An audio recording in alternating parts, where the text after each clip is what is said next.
Alors oui, la flûte du palais, je l'ai façonnée suite à un voyage que j'ai fait avec un berbère à côté de la frontière algérienne, excusez-moi. Et j'ai assisté à la fabrication du pain et j'ai eu un déclic. J'ai eu envie de faire un vrai pain qui me ressemblait. Ouais. Et suite à ce voyage, j'ai commencé à tester quelques pétrissages, quelques façons de faire entre la levure, le pétrissage, le temps de pointage. Et au bout de, on dit une dizaine de mois, j'ai découvert un procédé. Après beaucoup d'années d'expérience, d'exploitation et de boulangerie de fournil, on arrive encore à trouver des techniques. Tout à fait, tout à fait. C'est pas des transmissions là, de personnes, c'était au Maroc alors. En fait, les Marocains qui travaillent le pain, ils le font avec très très peu de levure. Et, et notre façon de faire le pain, à l'heure d'aujourd'hui, c'est tout le contraire. On met beaucoup de levure pour que la pousse se fasse très vite, mais ça ne fait pas un excellent pain. Et donc, je me suis basé là-dessus. Je me suis dit, on va mettre très très peu de levure, une pousse lente, un pétrissage la veille pour le lendemain. Et là, on a quelque chose d'excellent. Et ça a été une découverte instantanée, c'est-à-dire que c'est un peu comme une recette ou de la chimie, on fait quelque chose dans le désert et puis on en sort ce pain qui était dans un four à bois, qui était comment? Non, non, dans un four à sable, avec des brindilles et on cuit à même les galettes, à même le sable. Et en fait, non, j'ai pas découvert du jour au lendemain cette technique de faire. J'ai découvert au bout de, je vous dis, une dizaine de mois, où là, je me suis aperçu que en faisant des centaines d'essais, et là, j'ai trouvé que je m'approchais de plus en plus à cette qualité de pain que j'attendais. Et en fait, vous recherchiez un goût, parce que justement, là, ces cultures ancestrales de cuire de la pâte et de la farine, une pâte, dans un four traditionnel où on ne maîtrise pas vraiment la température. Eux la maîtrisent parce qu'ils font toujours la même cuisson. Mais après, la retransmettre dans des fours modernes et aujourd'hui adapté justement, je dirais, à un mode de vie européenne, qu'est-ce qu'on recherche justement? C'était une recherche où vous avez trouvé par magie quelque chose qui correspondait au niveau du goût et du volume? Oui, c'est en pratiquant que j'ai découvert plusieurs mélanges de farine déjà, ouais. qui va donner un goût bien spécifique au pain, et cette longue fermentation qui va donner ce goût particulier. Et donc, suite à ça, j'ai découvert un procédé unique. Je suis unique. Quand on parle au boulanger, combien vous mettez de levure par kilo de farine, moi je mets 1 gramme, et en été je descends en dessous du gramme par kilo de farine. D'accord. Donc forcément ça demande une longue fermentation, Ouais. et donc ça donne des arômes au pain extraordinaires. Et par rapport, je dirais que moi qui suis novice, hein, parce que je peux pas dire que je suis pas expert, quand on goûte le pain, est-ce que c'est comme un vin où on dit il sent, je dirais, la noisette, il va sentir la framboise, Est-ce que là, le fait de mettre très peu de levure, ça donne moins d'aspect chimique déjà? Oui, tout à fait. Est-ce Tout que à ça fait. lève autant la mie? Parce qu'on va le voir tout à l'heure, vous allez me montrer justement ce fameux pain, la flûte du palais, qui a plusieurs versions. J'ai l'impression qu'il y a 2 versions. Oui, on a une version avec une farine, une farine d'une culture raisonnée. Et là, c'est un mélange de farine. D'accord, est-ce que vous pouvez montrer un peu plus à la caméra? On va même pas faire de changement de plan comme Voilà, ça, vous voyez. c'est magnifique. Alors c'est Donc la taille là, d'une baguette ordinaire ou elle est plus courte, en longueur normale? la longueur, elle fait 48 cm. Oui, Elle est très alvéolée, vous voyez les alvéoles du pain. oui, Et la particularité de ce pain, c'est Oui. que c'est un pain qui va se conserver 3 jours, et très aéré, très aéré. d'accord. Ouais, Donc, il avec est une croustillant, mi-crème. il est croustillant, mais Et croustillant. mais il y a beaucoup. Ah oui, je l'entends d'ici. Attends. Vous voyez, Ah, c'est extraordinaire, voyez. Et demain, ce pain, il sera identique. c'est incroyable. En fait, c'est plus, ça se conserve plus comme presque un pain de campagne une baguette traditionnelle qui est molle le soir même. Tout à fait. Le fait de pétrir, d'hydrater énormément la pâte et de mettre très très peu de levure va donner une conservation beaucoup plus importante qu'un pain traditionnel. Et ça fait combien d'années alors du coup que c'est élaboré et que... Alors ça fait 12 ans que j'ai fait ce brevet et cette marque. D'accord. Donc le brevet est déposé en enveloppe solo. Oui. Ah, donc vous êtes vraiment propriétaire du concept, c'est pas que de la marque. D'accord. Oui, aussi propriétaire de cette marque, la Flûte du Palais. La Flûte du Palais. D'accord. Donc en fait tout tourne autour de cette baguette aujourd'hui. Où là je voyais la queue tout à l'heure qui est extraordinaire parce qu'il y a 200 personnes qui attendent pour avoir du pain. Donc on se dit est-ce que les autres boulangeries sont fermées? Les gens qui goûtent reviennent à cette valeur. Ils sont emballés les gens. Quand ils goûtent mon pain, ils sont forcément obligés de revenir me voir. D'accord, donc en fait, c'est devenu une passion. Donc ça fait, vous dites depuis combien de temps cette baguette est élaborée? Alors ça fait 12 ans. 12 ans que j'ai fait ce procédé. D'accord. Alors Olivet, pourquoi Olivet alors?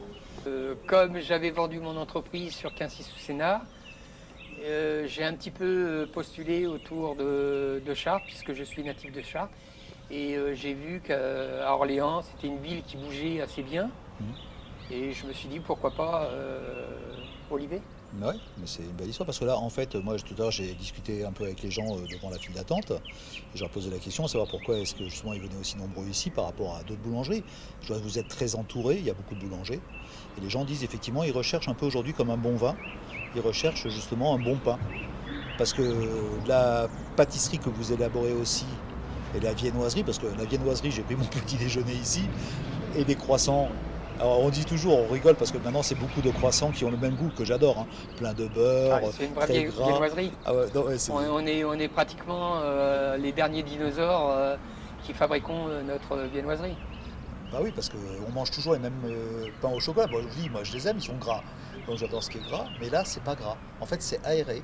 Il y a vraiment, on peut presque compter les nombres de feuilles. Je sais pas comment c'est fait, d'ailleurs un croissant ou un pain au chocolat. Mais c'est particulier chez vous. Alors la viennoiserie c'est particulier, il y a un savoir-faire, il faut faire une vraie détrempe et ensuite cette détrempe, il faut bien la tourer, il faut respecter ses tourages, ne pas écraser la pâte.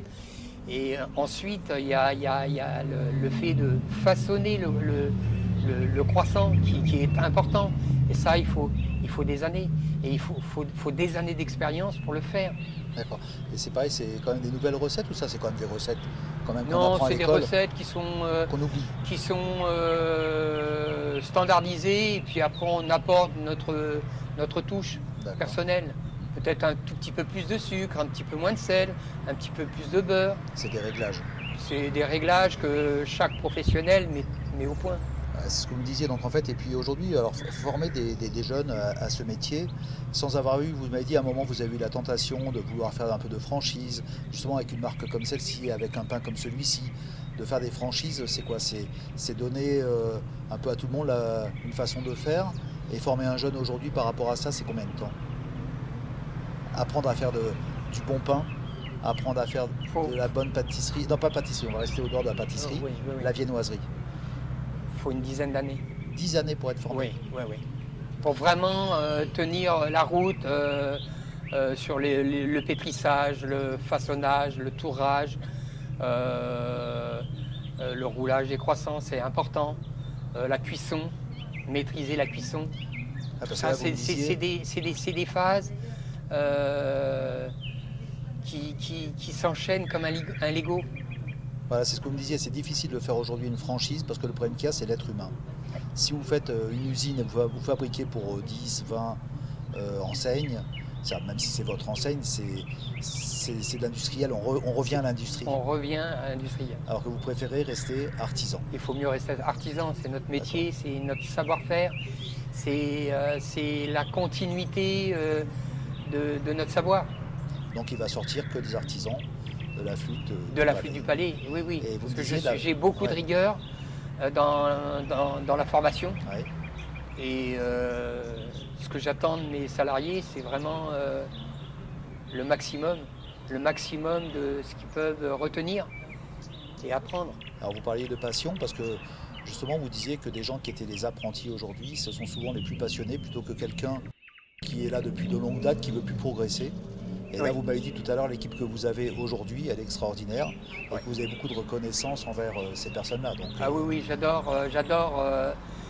que ce soit les jeunes pâtissiers que j'ai avec moi et les 3 boulangers. J'adore, c'est des gens qui comprennent vite et bien et qui ont envie de faire des beaux produits. Et ça, c'est pas donné à tout le monde. et ils ont découvert, en fait c'est pas comme quelqu'un qui dans plein de métiers, il faut travailler, il faut aller chercher un salaire et de l'argent. Là il faut aimer, il faut Il faut ressentir. vraiment aimer. Oui, oui, oui, Faut oui. ressentir. C'est des Et conseils. les heures, on compte pas. Ouais. C'est, Et vous êtes au contrôle, je dirais, il faut que le goût reste le goût. je suis aux manettes. J'ai vu. Ouais, je joue aux manettes et D'accord. personne ne sort du cadre. D'accord, j'ai vu ça. Et la pâtisserie, alors, dans tout ça, est devenu quoi? Alors la pâtisserie, écoutez, la Vous pâtisserie fabriquez c'est mon vrai métier, donc je le maîtrise à 100%. Mais des tartes au citron, meringuées. Tout ça, oui, tout ça c'est des Et recettes. ça vient d'ici, c'est pas fabriqué, vous achetez pas, vous décongélez. Ah non, non, non, nous on fabrique de A jusqu'à Z, c'est-à-dire, on va prendre un exemple concret, les tartelettes, hein, c'est-à-dire les fonds sucrés, c'est foncé par nous, cuit par nous, et tout est fait par nous, de A jusqu'à Z. Je suis artisan, je reste artisan jusqu'au bout. Il n'y a pas de mix à la Flûte du Palais. On fabrique de A jusqu'à Z. Parce que ça décongèle beaucoup aujourd'hui, hein, j'ai vu. Oui. Moi je suis le Tour de France et je suis gourmand, donc je m'arrête de manger tout le temps des pâtisseries et je vois que Et là, les fonds de tarte sont toujours les mêmes, ou bien c'est du surgelé. Mais c'est Oui. bon, Oui, attention. oui, hein. oui, oui. Mais, Alors il y a des produits on peut éventuellement congeler, mais il y a des produits que c'est impossible de congeler. Là, on prend des pâtissiers, les religieuses, les éclairs, tout ça c'est congelé.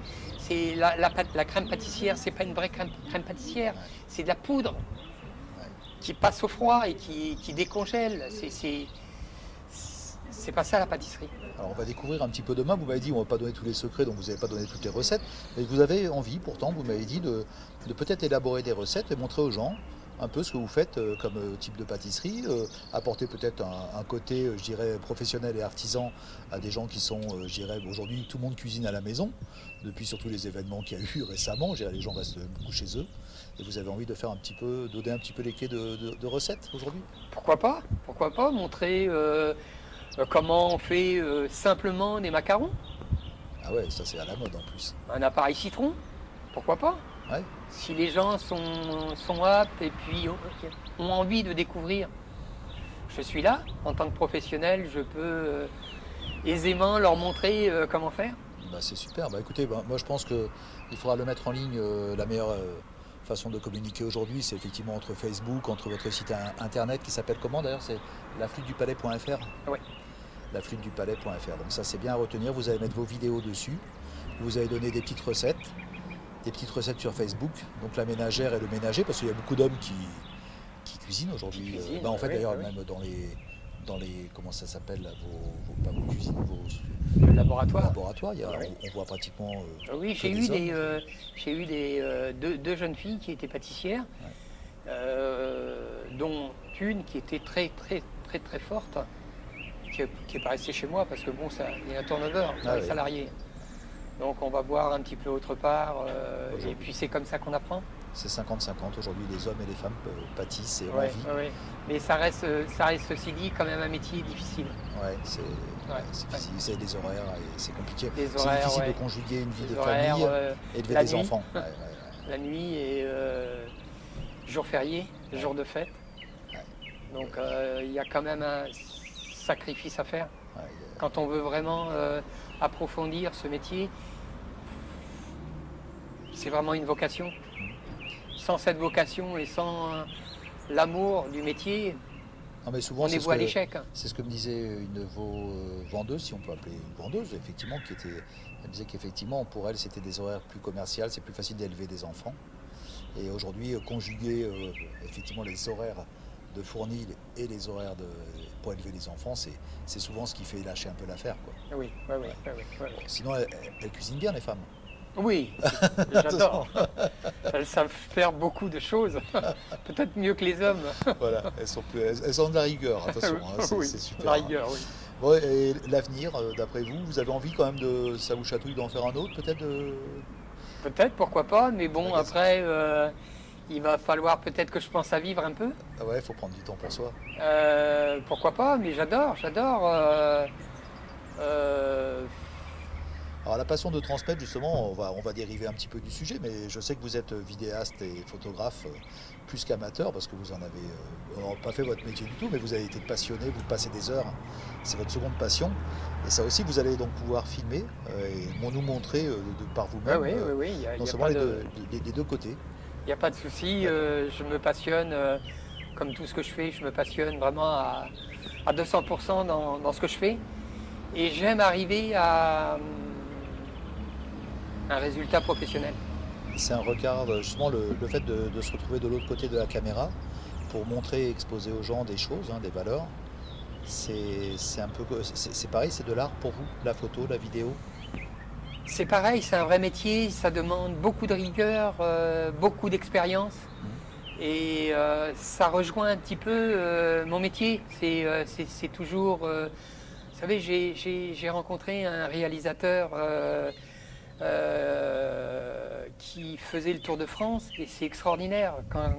Quand vous voyez, vous montez dans un camion régie et vous voyez la rigueur de ces 12-13 personnes qui sont à son service, vous voyez que personne n'a droit à l'erreur. C'est une Personne. brigade.